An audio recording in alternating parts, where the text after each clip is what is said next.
Seberapa optimis Anda dengan aturan yang baru ini bisa kembali meningkatkan, investasi khususnya juga dari asing begitu untuk, beroperasi di tanah air. Seperti apa Pak Tumbur? Kalau optimis sih, saya sih tetap optimis, ya, asal kita mau melakukan perubahan. Karena ini kan perubahan growth split-nya cuma lebih certain. Sekarang kita harus support dengan peraturan-peraturan yang lain. Misalnya, jangan kita dengan growth split ini masalah timing. Jadi, jangan sampai juga kita harus minta izin. Kalau bisa dengan compliance. Jadi, bukan kita minta izin, tapi compliance. Misalnya, saya contoh, kalau kita lampu merah, kita berhenti. Kalau kita jalan terus, berarti kita kena denda. Ya, kalau bisa itu di peraturan-peraturan atau perizinan yang ada di Indonesia menjadi compliance, bukan kita minta izin. Kalau kita minta izin takes time, tapi kalau compliance kita bisa langsung beroperasi. Nah, tapi kalau kita melanggar, ya kita kena denda atau kena hukum. Dan biasanya sih perusahaan minyak akan berusaha mengikuti aturan yang ada. Itu umumnya. Semua, baik dimanapun juga, kami akan berusaha mengikuti aturan yang ada.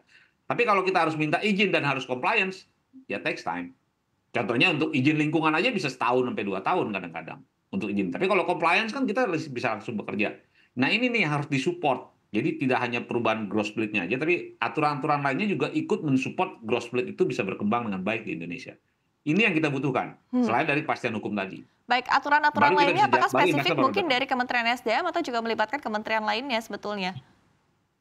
Wah, ini kementerian semuanya nih. Mhm. Ini harus integrated, jadi nggak bisa cuma ISDM. ISDM kan hanya fiscal regime dan membawahi bisnis industrinya. Tapi yang ini harus integrated dari kehutanan, lingkungan, industri, dan lainnya itu harus ada jenderalnya yang mimpin supaya ini bisa menjadi suatu integrasi yang baik untuk meningkatkan investasi di hulu migas. Oke, baik. Dari Pak Mosyo seperti apa begitu ya, sama tadi optimisme Anda ya untuk aturan baru ini bisa meningkatkan kembali, investasi asing ya, utamanya juga begitu untuk masuk ke dalam negeri di sektor hulu migas seperti apa? Ya, saya bilangnya sih, optimis atau pesimis saya nggak tahu, kita lihat saja apa hasilnya seperti apa. Apakah, ini meningkatkan, investasi investor-investor untuk lebih berminat masuk apa tidak ya. Tapi sekali lagi mungkin tadi tidak tersampaikan karena koneksi, kita apresiasi sekali, usaha pemerintah untuk bagaimana berusaha selalu berpikir untuk, memperbaiki iklim investasi. Tadi saya juga setuju dengan Pak Tumbur nih masalah izin ya dan lain sebagainya itu mempersulit. Saya bilang gini, secara simpelnya aja, ini tidak membutuhkan perubahan regulasi, undang-undang dan lain sebagainya, tapi simpel aja. K3S itu adalah sebuah kontraktor. Kalau kita mau bangun rumah misalkan, kita hire kontraktor karena kita bukan ahlinya bangun rumah. Yang bertanggung jawab secara penuh untuk mengurusi izin dan membebaskan lahan itu siapa? Pasti yang punya rumah dong, bukan kita sebagai yang di-hire sebagai kontraktor. Kita yang pemilik rumah lah yang bertanggung jawab. Nah, ini di migas itu harusnya seperti itu juga. Ini kan lucu. K3S tuh harusnya dia fokus hanya ke hal-hal yang teknis. Hal yang teknis bagaimana mengeluarkan migas ini di dalam perut bumi seefektif mungkin, sebesar-besarnya bagi memberikan azas manfaat bagi si K3S dan juga masyarakat dan juga negara. Ya, sedangkan kita dipersulit dengan masalah izinnya, masalah bebasin lahannya, which is secara default itu sebenarnya harusnya sudah menjadi 100% tanggung jawabnya pemerintah itu sendiri. Jadi cobalah pemerintah ngurusin izin sendiri, ya, bebasin lahan buat kita, dan kita bekerja untuk memaksimalkan produksi. Dan itu adalah insentif mungkin yang paling efektif dan non fiskal. Kita tidak membutuhkan mengeluarkan uang apa-apa bagi si K3S, non fiskal, ya, yang mungkin bisa sangat efektif. Utamanya juga kita sebentar lagi akan, menyambut pemerintahan baru, tentunya juga mungkin aturan-aturan baru juga akan difikirkan begitu oleh pemerintah. Seiring dengan, kondisi ini ekspektasi apa begitu, aturan apa yang mungkin, bisa menjadi pertimbangan ataupun juga, concern apa yang bisa menjadi perhatian dari pemerintah di periode yang akan datang, Pak Tumbur? Kami dari investasi yang mengharapkan sih sebelum ada peraturan itu tolong disosialisasikan atau bicara dengan para pelaku bisnisnya atau pelaku investornya supaya ada sinkronisasi baik dari satu kementerian maupun kementerian yang lainnya, karena setiap peraturan ini, industri migas, hulu migas ini merupakan satu rolling ekonomi untuk seluruh industri-industri yang lainnya. Jadi setiap perubahan pun itu kita terkena dampaknya secara tidak langsung. Jadi kalau bisa dikomunikasikan secara lebih baik, jadi kita juga bisa memberikan input atau pendapat menurut kita seperti apa, baru dikeluarkan peraturannya. Itu yang kita harapkan nih dari pemerintahan-pemerintahan baru. Kebetulan kan mereka belajar dan kita saling belajar, saling membantu. Itu yang kami harapkan.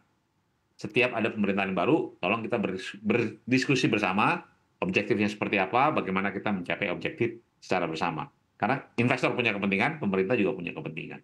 Kira-kira seperti itu. Oke, baik. Dari Pak Moshe seperti apa? Ya, saya setuju. Ya, komunikasi harus dijalin lebih baik lagi sebelum keluarnya peraturan. Jadi kita komunikasi. Jadi kita pemerintah harus tahu apa yang dipikirkan, apa yang isi hati kita yang paling dalam, ya, untuk bisa bagaimana sama-sama kita meningkatkan investasi migas. Jadi kepentingan itu pasti ada, ya, masing-masing punya kepentingan, masing-masing punya caranya masing-masing, ya. Kita harus fokus bagaimana meningkatkan iklim investasi. Saya lihat banyak sekali hal-hal yang menjadi mendeviate, ya, dari fokus kita untuk meningkatkan produksi ini, ya. Banyak hal-hal yang di luar sana yang akhirnya menjadi fokus pemerintah yang sebenarnya bukan itu fokusnya, ya. Masalah apalagi kita lihat masalah masalah iklim dan lain sebagainya. Yes. Ya, tapi kita masih butuh energi yang affordable, energi yang security yang harus kita perbaiki lagi, ya. Di satu sisi memang renewable dan lain sebagainya, energi bersih harus tetap kita galakkan. Dan itu bisa bersamaan. Tapi bukan berarti kita ini akan semua orang bilang wah nanti kita akan beralih, enggak, masih lama beralihnya, terus terang aja. Kalau kita lihat persentase migas di energi mix kita selalu mengecil, ya kan? Iya, mengecil, tapi dari sisi volume meningkat. Jadi ujung-ujungnya kita selalu akan butuh lebih banyak lagi energi dari migas, ya, untuk memenuhi kebutuhan energi security kita dan energi affordability kita. Nah, itu yang harus dipikirkan oleh pemerintah. Saya lihat grafiknya pemerintah selalu nih, setelah 2030, setelah itu peak, habis itu turun. Kenapa turun saya bilang? Itu harus naik terus. Kenapa? Karena kebutuhannya meningkat terus, nggak menurun setelah 2030 atau 2032, katanya udah dimundurin sekarang 1 juta barrelnya, 2032.